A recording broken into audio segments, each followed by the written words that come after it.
What's going on, everybody? It's your boy C-Zar, and we are talking about Bitcoin today, BTC, USD. Hit that like button, subscribe if you want to see more content like this, you guys, and let's get into it, all right? It is the 13th of July, and here we are, yet again, at new all-time highs, my friends. We hit $119.3 thousand today. 8 hours, 23 minutes left in the day. Here we are, back down at 118.7K.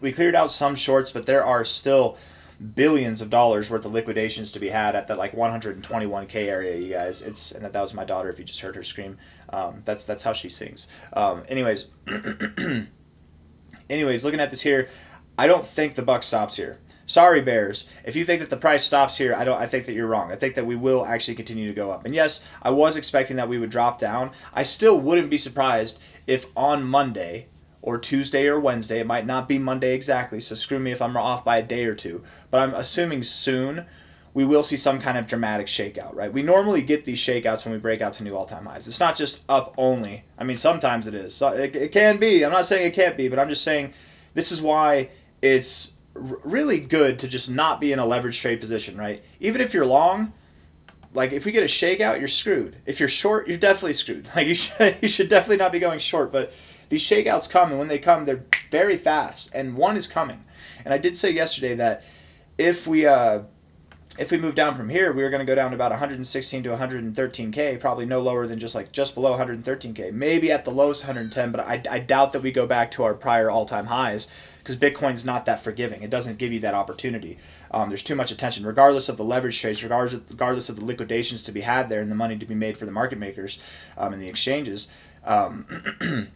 There's more people that want to buy on the outside, OTC and institutions and government bodies and just wealthy individuals that are sucking up the supply at any kind of discount that they get, right? It's moving up like this. This is going to cause only more FOMO. There's not a lot of volume today. It's Sunday. It's the weekend. There's not a lot of volume. But if we zoom in, we look at the 1 hour time frame, that's a good bit of volume here on this breakout. And that is a pretty weak looking candle. Right here, I'm not going to lie, that looks like a top-ish kind of candle.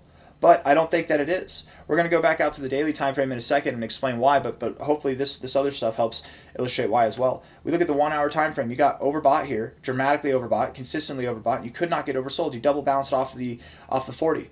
You broke out of your downtrend, and now you're in the overbought zone again. Maybe you come down a little bit, bounce off the 60, but you're going to come back up. You guys understand, even if we pull back from here and we go down to like 117.8K, all that's going to do is pile on the shorts. Oh, okay, this is clearly a double top. This is all right. Like this is clearly the time where we should go short. And they're going to go short at the bottom. And right whenever you see that spike in short liquidity coming in, like whenever we see that spike in short volume come in, I mean, that's probably when we'll start to move up. And we got a lot. I mean, on a 24-hour period, there's a lot for how much we've moved up. There are still a dramatic, there's like $1.5 billion worth of shorts over the last 24 hours that are ripe for the taking. Anywhere really that's above like 120K. Because if you hit here, if you clear out all these shorts, understand they have to buy back. So that just adds to the buying pressure, right? Every short, when it gets liquidated, it force buys the price, right? So it's added liquidity, added volume, I should say, to the buying side. It just makes the price go up even more. That's why whenever you see a short squeeze, that's why it moves up so fast, right? That's why nobody should be leverage trading right now, long or short, because you never know when this fake out shakeout's going to happen, right? I do anticipate it's going to happen soon, but we just got overbought in the 1 hour time frame. We might come out here, come down to like 117K, whatever, 117.8K, a little bit of a shakeout there, start moving up from there, and then continue to grow. I would think that we go to 121K or higher over the next day or two.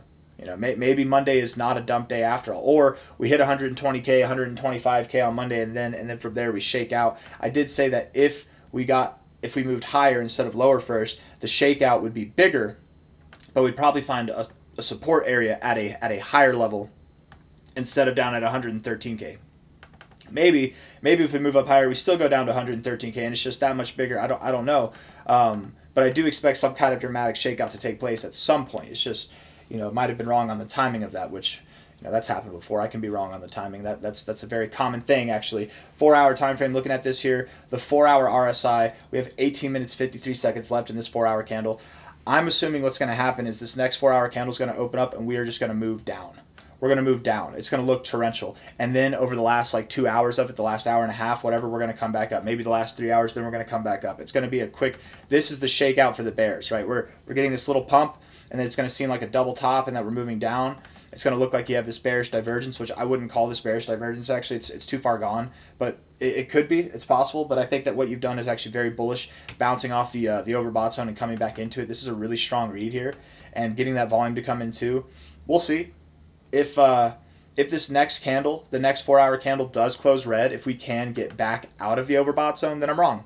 Everything, my whole theory about this continuing to go up, then it's wrong. And maybe we do have a head and shoulders in the RSI. Yes, you can have head and shoulders patterns in the RSI, and if that's the case, I mean, maybe we drop down and we get that. We do get that shakeout on Monday, which, whatever. If we shake out, that's going to be awesome. I think that'll be a very clear buying point for anybody who's got some cash on the side who wants to buy, and it's definitely not going to be a selling point. Please do not understand, guys. There's no guarantee that this shakeout happens tomorrow, but if we were to close this next 4-hour candle red, if the RSI was to get out of the overbought zone, we likely would get this shakeout. It would start either today and then going into tomorrow, or it would start tomorrow and go into Tuesday, something like that, and maybe even longer than that, okay? Understand that if we get a shakeout at any point in time, no matter what the media says, no matter what the negative narrative is, it's BS, it's a lie, it's there to make you sell. Don't you dare sell. Okay, we're not in a point to sell. We just broke out to new all-time highs. We were in the same consolidation phase for months, for basically a freaking year. For like 3/4 of a year. Since November of last year, we were in the same area of consolidation for so long. We just broke out to new all-time highs. It is not the time to sell. So no matter what comes your way, at least be allocated in the markets. Okay, at least be allocated. You don't have to be fully allocated, but I am. I think that's the way to go. But you know, to each their own. I just at least have something. Overbought zone here, bouncing. It looks really good. At least right now, it looks really good. If in the next 16 minutes we come down and we flip this candle red, well, maybe I'm wrong then. But it looks like it kind of looks like a double top right now. I would assume that this does lead to some people piling on the shorts, letting go of their longs, and I just saw some shorts increase and some longs decrease right there. And the more shorts there are, the more fuel there is to the upside. That's all it is. We look at the daily time frame. Okay. I want to point something out. This is what really makes me bullish here. Okay, if today, in the next 8 hours and 16 minutes, if we can close today green, which I think we will, at this point I think we will. If we can close today green, you guys, there's a solid chance that we don't stop. We don't stop until the RSI is like above the 90. There's a solid chance that we don't stop until we're up at like these levels in the RSI or more. If we go back, we scroll all the way out. Look at essentially what happens is you either stop here, right? You either stop here or you stop here, right? Somewhere in this zone. You either stop here or you break above 90. You break above 88. You go high, right? Like it's one or the other. You don't really do anything else, right? I guess that's not completely true. Maybe it's more like this zone here, 83. And we could go up to 83. But the environment that we're in right now, I would think I'm kind of under the suspicion that we do move all the way up to the 90, that we see one of these deeper readings in the RSI that we haven't seen in quite some time, but that we do see throughout every single bull market, right? You don't see, this is bear market stuff. This is the whole bear market. You see how you have a lack, like kind of a gap in the overbought zone here, where here you're getting it more and more. Here you're getting it more and more, right? Look at how often you top off in this area up here, right? Up here. That's in the bull market. That's in the last phase of the bull market there, right? We're in the last phase of the bull market now. I mean, I would think that we go all the way up, man. I would think we go all the way up. And if we are to go all the way up to the 90s or the 88s or higher in the RSI, we're at 118.5K now. I would think that we could really make a run up for 130K here next week. It could happen next week. And if that happens, you guys, again, that shakeout to the downside will still happen. It's just going to happen from 130K. So instead of here, assuming that 114K could happen, we'd be up at 130K. That shakeout would come all the way back down, maybe to like 120K. You know, it'd be a very quick kind of thing. We'd move down with some negative news and all that stuff, and it would just seem like the bull market's over, something's happening bad, like Bitcoin's crashing, and right then and there, that's the best time to buy. I do anticipate something like that's happening. It's just, you know, my timing might not be accurate on that. We'll see. If I am accurate, then maybe tomorrow, maybe within the next 24 hours, we should see some kind of shakeout, but we'll see. I would have liked if this weekend was red, because then we don't get the CME gap. Then there's no like selling pressure. I feel like having a red weekend is always, not always, but more conducive for a bullish week. I would like it if Monday was red, because I feel like starting off the week on a down note allows it more to grow and come back on a green note. Like just having that little reversal, having that wick to the downside is very beneficial most of the time. But you don't need it. You can move up without a wick to the downside. I can't really see any of those weeks that have happened like that here. We had a week like that here in April, right? Other than that, though, basically every other week has a little wick to the downside. So I don't know. We'll see. Time will tell, but I'm just rambling at this point, you guys. 13 minutes left in this 4-hour candle. It's looking like we're going to close down with a very big wick to the upside. I'm not swayed by this. Normally I would be, but right now Bitcoin's tricky, right? It's very tricky. If you think that this means we have bearish divergence, you're wrong. It's not bearish divergence yet. It's not bearish divergence until the next candle closes red.